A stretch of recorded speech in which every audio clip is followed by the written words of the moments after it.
ሕጉ ኃጢአትን እንደሚያጋልጥ ጸጋ ደግሞ ኃጢአትን እንደሚደመስስ መጽሐፋችን በደንብ አድርጎ ይናገራል። ሕጉም አልተጣሰም ጸጋውም አልተጣሰም። መስቀል ሁለቱ የተስማሙበት ቦታ መስቀል። እንዲህ ከሆነ ሕጉ ዓላማው ምንድነው? ሕጉ የሚገልጥ መስታወት እንጂ የሚያጸዳ ሳሙና አይደለም። ሕጉ እኛን ለማዳን ታስቦ የተሰጠ አይደለም። መዳን እንደሚያስፈልገን ለማሳየት የተሰጠ ነው። ሕግ ውድቀታችንን በመግለጥ ወደ ክርስቶስ የሚመራ ሞግዚታችን ነው። ኤክስሬይ ስብራታችሁን ያሳያችኋል፣ ነገር ግን ስብራቱን መጠገን አይችልም። ኤክስሬው ወደ ጠጋኙ ወደ ቀዶ ጠጋኙ ሐኪም ነው የሚወስዳችሁ። ለመፈወስ ኤክስሬይ አልተነደፈም። ሕግም እንደዛ። ጆን ስቶት የሚባሉት የሃይማኖት አባት እንደዚህ አሉ።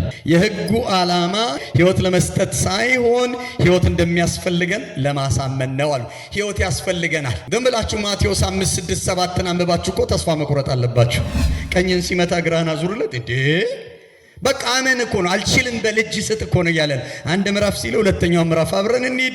ወደ ሴት የተመለከተ አለቀን እኮ። በተለይ ከአዲስ አበባ ይመጣን አለቀን። ከታች ወደ ላይ የሚስቡት ነገር ይበዛል፣ ከላይ ወደ ታች የሚስቡት ነገር ይበዛል።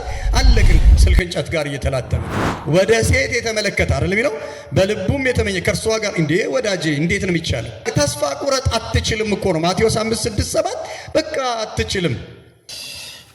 እግዚአብሔር ይመስገን። እንግዲህ መላው መጽሐፍ ቅዱስ ውስጥ ያለ ሐሳብ ነው፣ የሚሸራሸር ሐሳብ ነው፣ በጣም ጥልቅ ሐሳብ ነው የምናወራው። ሕግና ጸጋ ውጥረቱ ቀላል እንዳይመስላችሁ። ይሄ ከመጽሐፍ ከዘፍጥረት ጀምሮ እስከ ራእይ ድረስ የሚነሳ ውጥረት ነው። በሕግና በጸጋ መካከል ያለ ውጥረት ነው የምናወራው። ዛሬ ስለሱ ነው ኮስተር ብለን የምናወራው። በእግዚአብሔር ቅድስናና በሰው እርዳታ ማጣት መካከል ያለ ውጥረት ነው ጸጋና ሕግና ጸጋ። በፍትህና በምህረት መካከል እንደገና በሲናና በቀራኔው መካከል ያለው ውጥረት ነው ዛሬ የምናወራው። ስለ ሕግ ስናወራ ሲና ብቅ ይላል፣ ስለ ጸጋ ስናወራ ቀራኔው ከተፍ ይላል። እግዚአብሔር ይመስገን። እዛ መካከል ውጥረት አለ። እሱን ውጥረት ለማርገብ ነው ዛሬ የምናወራው። እንግዲህ ሕጉ በኋላ ላይ አንዳንድ ነገሮችን እነግራችኋለሁ። ሕጉ ምን ድረስ ነው፣ ጸጋስ ምን ድረስ ነው የሚለውን መጨረሻ አካባቢ እናወራለን። ሕጉ ይህንን አድርጉና ኑሩ ባይ ነው። ሕግ እንደዛ ነው የሚለው። ይህንንና ያንን አድርጉና በሕይወት ኑሩ ነው የሚለው። ጸጋ ደግሞ በቀጥታ ኑሩ፣ አሁን ይህንን ማድረግ ትችላላችሁ ነው የሚለው። ጸጋ ከመኖር ነው የሚጀምረው። ሕግ ደግሞ አድርጉና ኑሩ ነው የሚለን። ሁለቱን እያስታረቅን ወደፊት እንሄዳለን። ሕጉ በተለይ ስለ ሕግ ስናወራ የ613 ያህል ሕጎች አሉ በመጽሐፍ ቅዱሳችን ላይ የተጻፉ። የሴሬሞኒያል የክብረ በዓላት ሕጎች አሉ፣ የግብረ ገብነት ሕጎች አሉ፣ እንደገና ደግሞ የማህበረሰብ ሕጎች አሉ። እነሱን ነው 613 ያህል ሕጎች አሉና ሕጉ የእግዚአብሔርን ቅዱስ መመዘኛዎች የሚገልጥ ነው። ይገልጣል። ቅዱስ መመዘኛዎችን ይገልጣል። የሰውን ኃጢአት የማጋለጥ ጉልበት አለው። የመዳን ፍላጎታችንን የማሳየት አቅም አለው። ሕጉ ማሳየት ነው። ቅድም እንዳልኳቸው መግለጥ፣ ማሳየት፣ እሱን ነው ሕጉ የሚያደርገው። ጸጋ ደግሞ በክርስቶስ ኢየሱስ አማካኝነት ልብን የሚለውጥ ነው። አሜን። ለመጽሐፍ በጣም እፈጥንባቸዋለሁ። እንግዲህ እንዴት እንደሚሆን መድኃኔዓለም ነው የሚያውቀው። አማኞች ሕጉ የሚፈልገውን መኖር እንዲችሉ አቅም የሚሰጥ ነው ጸጋ። ጸጋና ሕግ በጣም በእኛ በጣም ውጥረቱን በጣም አስፍተ ነው እንጂ አንዱ ያለ አንዱ ሌላኛውን እየደገፈ ነው መጽሐፋችን ላይ የምናየው። ሕጉ ፍላጎቶቻችንን ነው የሚያመላክተው፣ ፍላጎቶቻችንን ያሳያል። ጸጋ ደግሞ እግዚአብሔር የሚፈልገውን የመሆን ኃይል ይሰጠናል። ጌታ ይባረክ። ኃይሉን የምናገኘው ከጸጋ ነው። የፍላጎቱን የምናገኘው ደግሞ ከሕግ ነው። ሕግ ፍላጎታችንን ነው የሚያመለክተው። ጸጋው ደግሞ እግዚአብሔር የሚፈልገውን የመሆን ኃይል ይሰጠናል። እግዚአብሔር ይመስገን። በኋላ የትኛውን የሚያዋጣን መምረጥ ነው። እንግዲህ በአዲስ ኪዳን በተለይ ቃለ ሕይወት ሆናችሁ መምረጥ ያለባችሁን ለእናንተ አይነገርም። ሕጉ ኃጢአትን እንደሚያጋልጥ መጽሐፍ ይነግረናል። ጸጋ ደግሞ ኃጢአትን እንደሚደመስስ መጽሐፋችን በደንብ አድርጎ ይናገራል። ሕጉ የመግለጥ አቅም ነው ያለው። ኃጢአትን ይገልጣል። ጸጋ ደግሞ ኃጢአትን እንደሚደመስስ ነው የምናውቀው። በጣም ልዩነት አላቸው። በጣም ልዩነት አላቸው። አንድ ነገረ መለኮት አዋቂ እንደዚህ አለ። መስቀል የሕጉ ፍላጎትና የእግዚአብሔር የጸጋ ልብ የተገናኙበት ሁለቱም ያልተጣሱበት ቦታ ነው አለ። ሕጉም አልተጣሰም፣ ጸጋውም አልተጣሰም። መስቀል ሁለቱ የተስማሙበት ቦታ ነው። ሁለቱ የተገናኙበት ስፍራ ነው መስቀል። የሕጉም ፍላጎት እንደገና ደግሞ የጸጋም የእግዚአብሔርም ልብ የተገናኙበት ቦታ ነው መስቀሉ። ጌታ ይመስገን። እንግዲህ ከኤደን ገነት ጀምሮ እስከ ራእይ ድረስ መጽሐፋችንን ፈተሽ ስናገላብጥ ይህንን መለኮታዊ እንቅስቃሴ ነው የምናገኘው። የእግዚአብሔርን ፍትህና የእግዚአብሔርን ምሕረት ያለምንም ተቃርኖ፣ ፍትሁም ደግሞ ምሕረቱም ሳይቃረኑ አብረው እንዴት እንደተጓዙ ነው የምናየው። በጣም እንደው አለ ሕግ የሚባለው ነገር በቃ ምናምን እንደነካው እንጨት የምትቆጥሩ ሰዎች ዛሬ እንደዛ እንዳልሆነ እንድታውቁ ያስፈልጋል። ዛሬ እንግዲህ ይህንን ረቂቅ ስለ መለኮት አይደለም የምናወራው። ትንሽ ጠንከር እንደሚልባቸው አስባለሁኝ። ግን ረቂቅ ስለ መለኮት አይደለም የምናወራው። የሁላችንንም ታሪክ ደግሞ ያለንበትን የምንመረምርበት ምሽት ነው ይሄ ምሽት። ምክንያቱም ካላችሁኝ የሰው ልብ የሚኖረው በሚኮንነው ሕግና በሚቤዠው ጸጋ መካከል ነው። እግዚአብሔር ይመስገን። በሚኮንነው ሕግና በሚቤዠው ጸጋ መካከል ነው ያለው። ኦኬ፣ ምንድነው ታዲያ? እንዲህ ከሆነ ሕጉ ዓላማው ምንድነው? ለምን ያስፈልጋል? ጥያቄ እንጠይቃለን አይደል? ታዲያ ለምን ሕግ ያስፈልጋል? ለ39ኙ መጽሐፍ ለምን ያስፈልጉናል? 27ቱ አይበቃንም ወይ አይነት ጥያቄ። ሕጉ ዓላማ አለው። ሕጉ የሚገልጥ መስታወት እንጂ የሚያጸዳ ሳሙና አይደለም። ይገልጣል፣ ያሳያችኋል፣ ያላችሁበትን ያሳያችኋል። ነገር ግን የሚያጠብ አይደለም፣ የሚያነጻ አይደለም። እንዴት? ጥቅስ ዝም ብላችሁ ያዙ። ጥቂት ጥቅሶችን ልስጣችሁ። ጥቅሶችን ጻፉ። ሮሜ 3 ቁጥር 20 ሮሜ 3 ቁጥር 20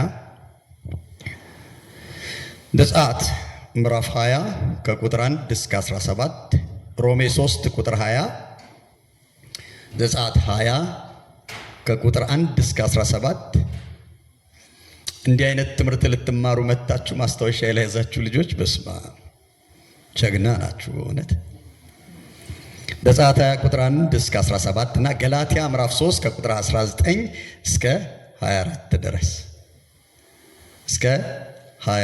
ድረስ ዘጸአት ገላትያ 3 ከቁጥር 19 እስከ 24 እና ዘጸአት 20 ከቁጥር 1 እስከ 17 አላነባቸውም። እንመለስ፣ ወደ ንጽጽሩ እንመለስ። ምን እያልኳችሁ ነው? ስለ ሕጉ ዓላማ እያወራን ያለ ነው። እንግዲህ ስለ ሕጉ ዓላማ ስናወራ ሕጉ እኛን ለማዳን ታስቦ የተሰጠ አይደለም። ሕጉ እኛን ለማዳን ታስቦ የተሰጠ አይደለም። ይልቁኑ መዳን እንደሚያስፈልገን ለማሳየት የተሰጠ ነው። አይታችኋል ልዩነቱን? በደንብ ስሙኝ። የዘመናት ትምህርት ስለሚሆናችሁ እኛን ለማዳን ተብሎ በጭራሽ ታስቦ አይደለም የተሰጠን። ይልቁኑ መዳን እንደሚያስፈልገን ለማሳየት ነው የተሰጠን። ለዛ ነው የተሰጠን። ሮሜ 3 ቁጥር 20 ኃጢአት በሕግ ይታወቃልና የሚል ቃል አለ አይደለ? ኃጢአት የሚታወቀው በሕግ ነው። እንዴት?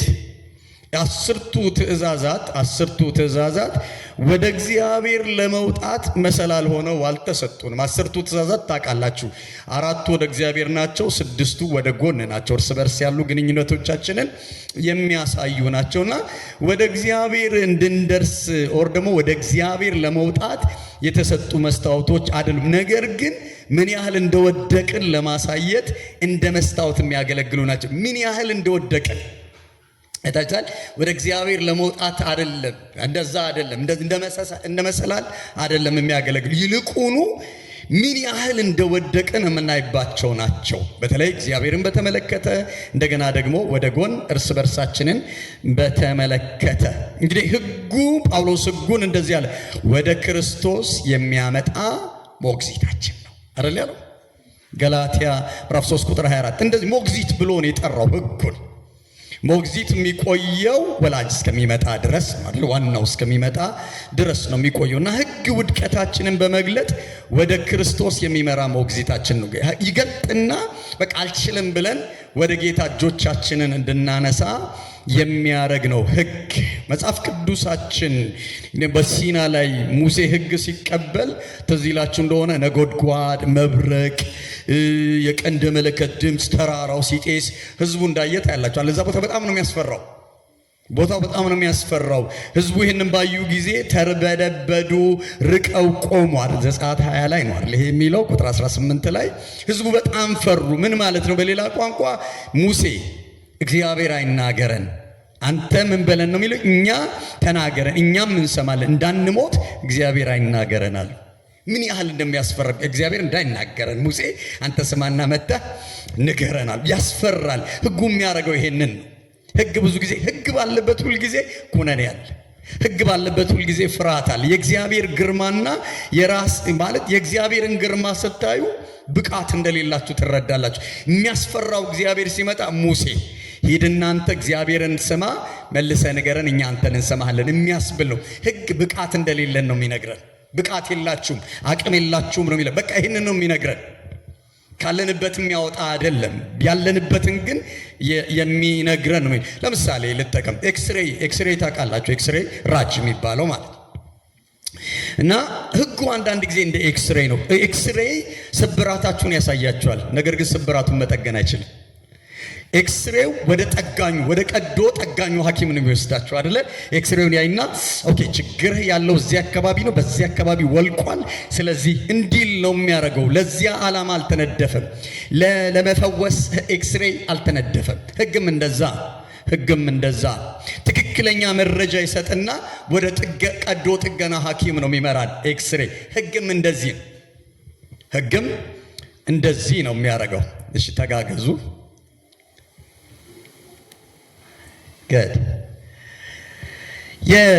በጣም የታወቀው ጆናታን ኤድዋርድስ የሚባለው የእግዚአብሔር ሰው እንደዚህ አለ። የሰው ልጅ ትዕቢት በእርሱና በእግዚአብሔር መካከል ያለው ትልቁ እንቅፋት ነው። በእግዚአብሔር ትልቅነትና አይደል የኛ ትዕቢት የእግዚአብሔርን ትልቅ በአጠቃላይ ህግ የሚያሳየን የእግዚአብሔርን ትልቅነትና የኛን ደግሞ ትንሽነት በቃለ መቻላችንን ነው የሚያሳይ። በዚህ መንገድ ብገልጠው ነው የሚሻለው። ህጉ ያ ትዕቢት ምን ያህል ያነሰ እንደሆነ የትም እንደማያደርሰን የሚያሳይ ነው የሚሆነው። ጸጋ ግን የክርስቶስን ጽድቅ እንዲያለብሰን ኩራታችንን አዋርዶ ዝቅ የሚያደርግ ነው። አሜን። አንድ የሃይማኖት አባት ሲናገር የሰማሁት ደስ አለኝ። ጸጋ ማለት ይላል ያለንበት ቦታ ድረስ መጥቶ ካለንበት የሚያወጣን ነው አለ። አሜን። ህጉ ያለንበትን ቦታ ነው የሚያሳየን፣ የወደቅንበትን ቦታ ነው የሚያሳየን። ጸጋ ደግሞ የወደቅንበት ድረስ ይመጣል፣ ያነሳናል። አሜን። በደንብ ዛሬ እነኚህ ነገሮች ቢገቧችሁ የረጅም ዓመት የመጽሐፍ ቅዱስ ማለት ለረጅም ዓመት የሚሆናችሁን ስንቅ ነው የሚሰጣችሁ። ቢገባችሁ ደስ ይለኛል። ሁሉም ይገባችኋል ብዬ ደግሞ ሞኝም አልሆንም። ግር እያላችሁ ነው የምትወስዱት። በኋላ ቀስ እያለ እንደሚገባችሁ ተስፋ አደርጋለሁ። ህግ ባይኖር ኖሮ ጸጋ ትርጉም የለሽ ነበር አይደል የሚሆነው? ህጉ ስላለ ነው ጸጋ በጣም ውድ የሆነብን። ህግ ስላለ ነው። ጸጋ ባይኖር ደግሞ ህጉን ልንቋቋመው ማንችለው ነበረ። ያለ ህግ ጸጋን አናቀውም። ጸጋን ደግሞ በጣም እንድንፈልግ ያደረገን ህጉ ስላለ ነው። ያ በቃ አሁን ማምለጫችን እሱ ስለሆነ ነው። ገብቷችኋል? ታዲያ ህጉ በቃ ለምን ጸጋ ያስፈልገናል? ህጉን ብቻ ዝም ብለን ብንከተልስ ኖሮ 613 በቂ ህጎች አሉን። ተራ በተራ ብንጠቀምባቸው እስካለ ህጉ ውስንነት ስላለው ነው። ውስንነት አለው ህጉ። ምን ማለት ነው? ባህሪያችሁን ሊቆጣጠር ይችላል፣ ግን ሊለውጣችሁ አይችልም። ከባዱ ነገር እሱ ነው። ባህሪያችሁን ሊቆጣጠር ይችላል። ለምሳሌ አትመኝ ሊላችሁ ይችላል፣ ነገር ግን መስገብገብን ከልባችሁ ላይ መንቀል አይችልም። በደንብ ስሙኝ። ጌታ ቢረዳን በደንብ ልክ እንደ እርጥብ ማለት እንደ ስፖንጅ ውሃ ላይ እንደወደቀ ስፖንጅ ቶሎ ብትወስዷት እመርጣለሁ። ጥቅሶች ልስጣችሁ፣ ጥቂት ጥቅሶች ቤት ገብታችሁ የምታነቡትን ጥቅሶች ልስጣችሁ። ሮሜ ምዕራፍ 8 ቁጥር 3 ሮሜ ምዕራፍ 8 ቁጥር 3 ዕብራውያን ምዕራፍ 10 ከቁጥር 1 እስከ 4 ዕብራውያን ምዕራፍ 10 ከቁጥር 1 እስከ 4 እና ሁለተኛ ቆሮንቶስ ምዕራፍ 3 ከቁጥር 6 እስከ 9 ዕብራውያን 10 ከቁጥር 1 እስከ 4 እና ሁለተኛ ቆሮንቶስ ምዕራፍ 3 ከቁጥር 6 እስከ 9 ምዕራፍ 8 ሮሜን ቁጥር 3 ላንብብላችሁ። ከሥጋ የተነሳ ስለደከመ ለሕግ ያልተቻለውን እግዚአብሔር የገዛ ልጁን በኃጢአተኛ ሥጋ ምሳሌ በኃጢአትም ምክንያት ልኮ አድርጓል። እንዴት ደስ ይላል! ለምን ያልተቻለውን? ከሥጋ የተነሳ ስለደከመ ለሕግ ያልተቻለውን ይላል። ለካ ያልተቻለውን ግን እግዚአብሔር የገዛ ልጁን በኃጢአተኛ ሥጋ ምሳሌ ላከልና በኃጢአት ምክንያት ልኮ አድርጓል ብሎ ነው የሚናገረው። ሕጉ ኃጢአትን በውጪ ሊገድበው ይችላል። ከውጪ ሊገድብላችሁ ይችላል። ወደ እናንተ እንዳይመጣ ሊገድብ ይችላል። ነገር ግን ከውስጥ ሊያስወግደው አልቻለም።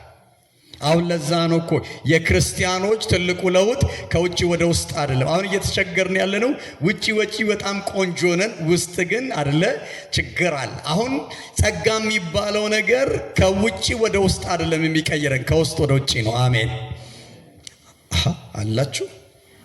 እስኪ አሜን። ይሄ ሁሉ ነገርማ እየፈሰሰ እንደዚህማ እንፋጠጣትም። ሕጉ አትመኝ ብሎ ማዘዝ ይችላል።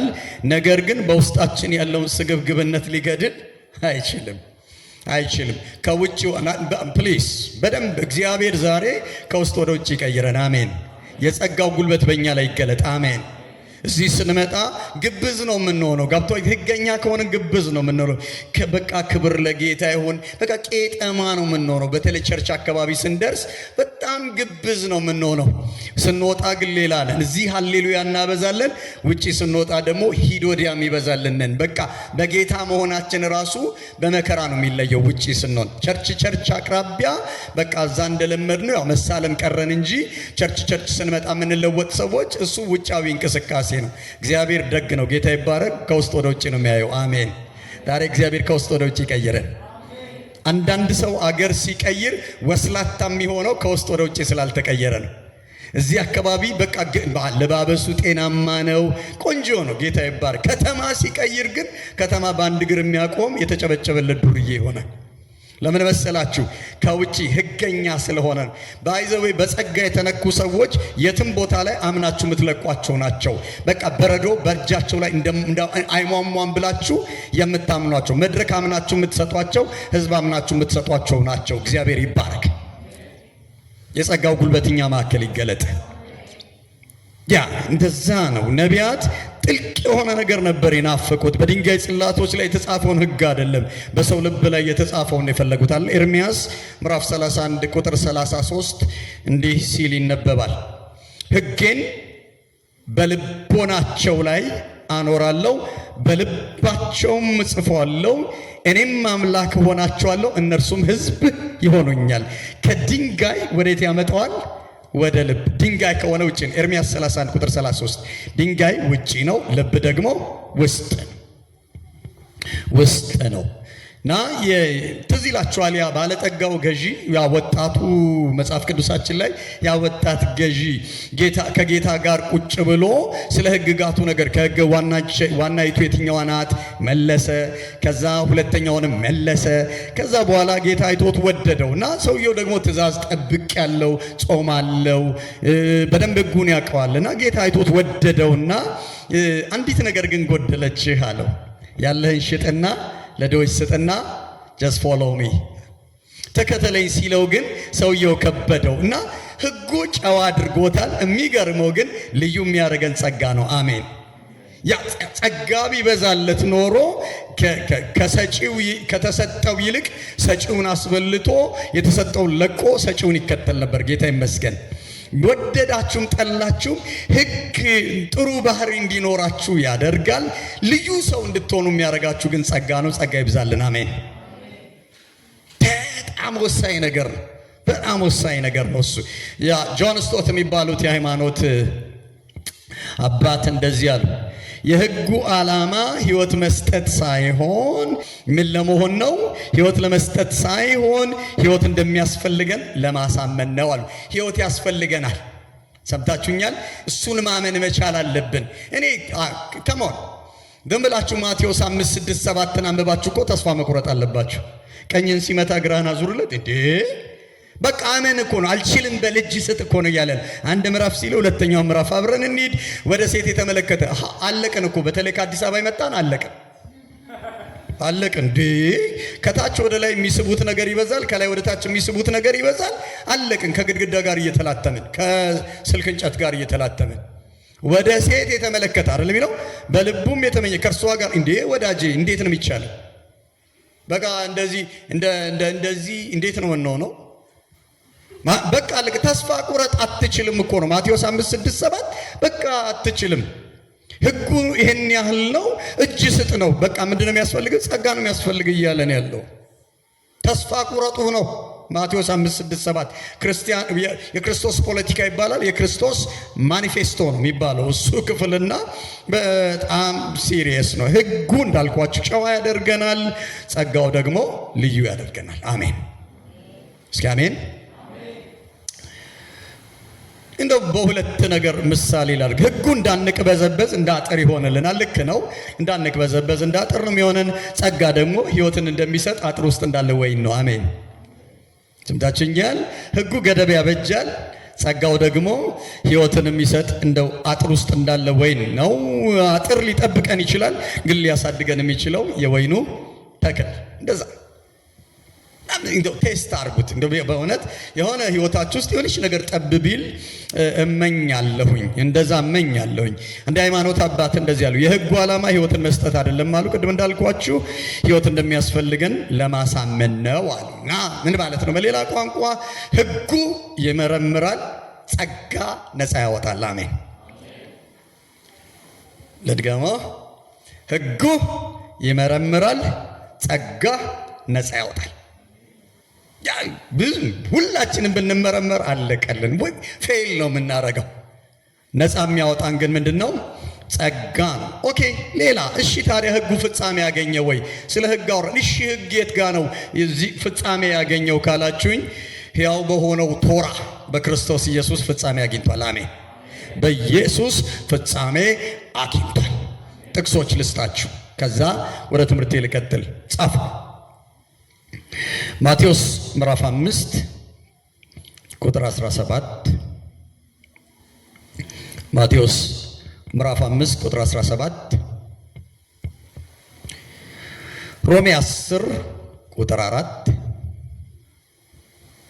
ሮሜ 10 ቁጥር 4 እና ዮሐንስ 1 ከቁጥር 14 እስከ 17 ቤት ገብታችሁ እንድታጠኑ እነኝና ሐሳቦች ይዛችሁ እንግዲህ ኢየሱስ ሕግን ለመሻር እንዳልመጣ ይናገራል። ይልቁኑ ሕጉን ለመፈጸም መጣ። ጌታ ይባረክ። እኛ መፈጸም እንደማንችል ይታወቃል። በቃ ሁላችንም የምንወድቅ የነበርን ነው። ሕጉን መፈጸም የሚችለው ሕጉን ራሱ ያወጣው ነው። ጌታ ይባረክ። አንችልም እኛ። ስንቱን ትችላለህ ወዳጄ? አይቻልም። ኢየሱስ ሕጉን ፍጹም በሆነ መንገድ ኖሮታል። እንደገናም ደግሞ ሕጉን ፍጹም በሆነ መንገድ ፈጽሞታል። እግዚአብሔር ይመስገን። እሱ ደግሞ ሥጋ መሆን አስፈልጎታል። ቃል የነበረው ሥጋ መሆን አስፈልጎታል። ያለበለዚያ ሕጉ ፍጻሜ ማግኘት ስለማይችል በሕግ ውስጥ ያለው ጥላ ሁሉ በክርስቶስ ውስጥ አካል አገኘ። አሜን። ፍጻሜ አገኘ። መስፈርቱን ማሟላት የሚችለው እግዚአብሔር የላከው ሐዋርያ የተባለውና በእግዚአብሔር ተልኮ የመጣው ከሥላሴ አካላት ሁለተኛ የሆነው እንደገና ደግሞ እኛን ወክሎ እንደ ሊቀ ካህናት በእግዚአብሔር ዘንድ መቆም የሚችል እንደ እግዚአብሔር ከእግዚአብሔር መካከል ከሥላሴ አካላት መካከል ተመርጦ የመጣ እንደ ሰው ደግሞ እኛን ወክሎ መፈጸም የሚችል በሰውና በእግዚአብሔር መካከል ጣልቃ መግባት የሚችል ከእግዚአብሔርም ወገን የሆነ ከሰውም ወገን የሆነ አንድ ተገኝቷል። እሱም ቃል የሆነው በኋላ ደግሞ ቃልም ሥጋ ሆነ የተባለለት ኢየሱስ ነው። አሜን። በቃ የቻለው እሱ ነው። የቻለው እሱ ነው።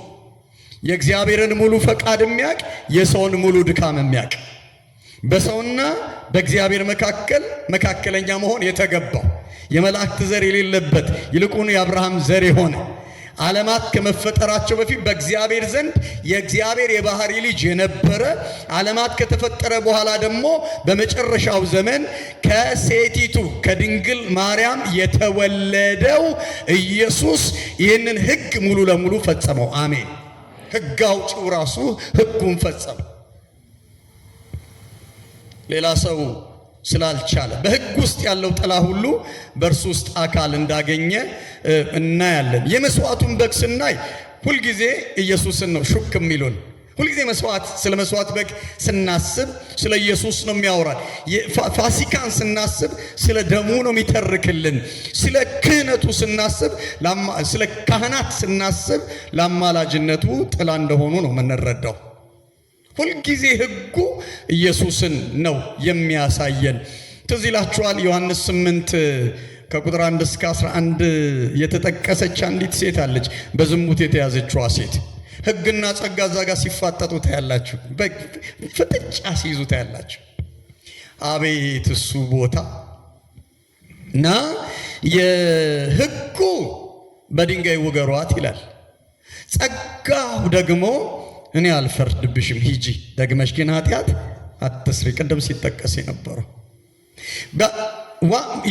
ኢየሱስ ማምለጫ ለማሳጣት ነው እሱ ቦታ የመጣው። ትወገር ቢል በሙሴ በሮማውያን ሕግ ሊይዙት ነው።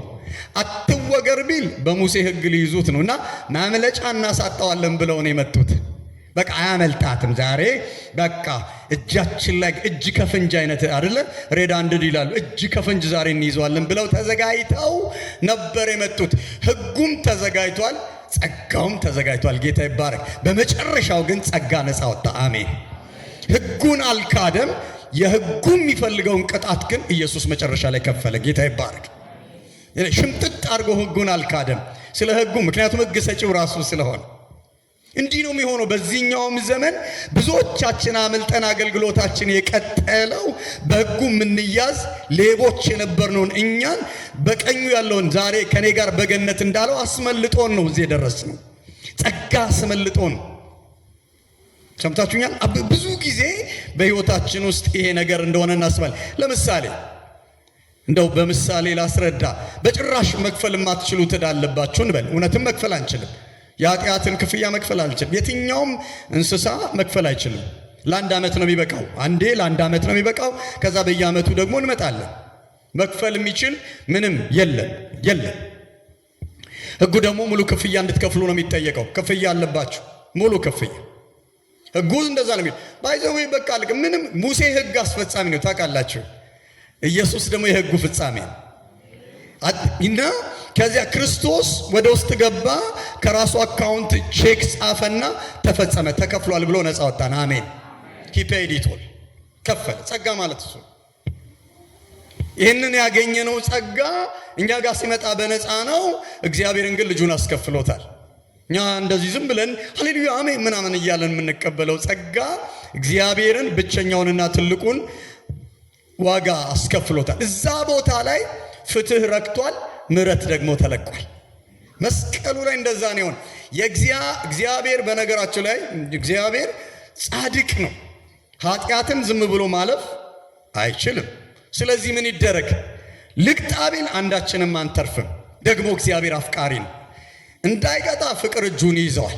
ዝም እንዳይል ፍትህ ደግሞ መበየን አለበት አይደለ? ስለዚህ ሁለቱን ማሟላት የሚችል በኃጢአተኛው ሰውና በጻድቁ እግዚአብሔር መካከል መግባት የሚችል አንድ መካከለኛ እግዚአብሔር ፈለገ። ልክ መስቀል ላይ ኢየሱስ ነፍሱን በሰጠበት ቅጽበት የእግዚአብሔር ፍትህ ረካ። እዛው ጋር እግዚአብሔር ፍቅሩ ለኛ ተለቀቀ። አሜን። ኢየሱስን ያዘውና እኛን ለቀቀን። ቁጣውን ኢየሱስ ላይ አፈሰሰና ከኛ ጋር ሰላም መሰረተ። አሜን። እዛ መስቀል ላይ ፍትህና ፍቅር ረኩ። አሜን። ሕግ የሚፈልገውን አገኘ፣ ጸጋም የሚፈልገውን አገኘ። አሜን። መስቀሉ ላይ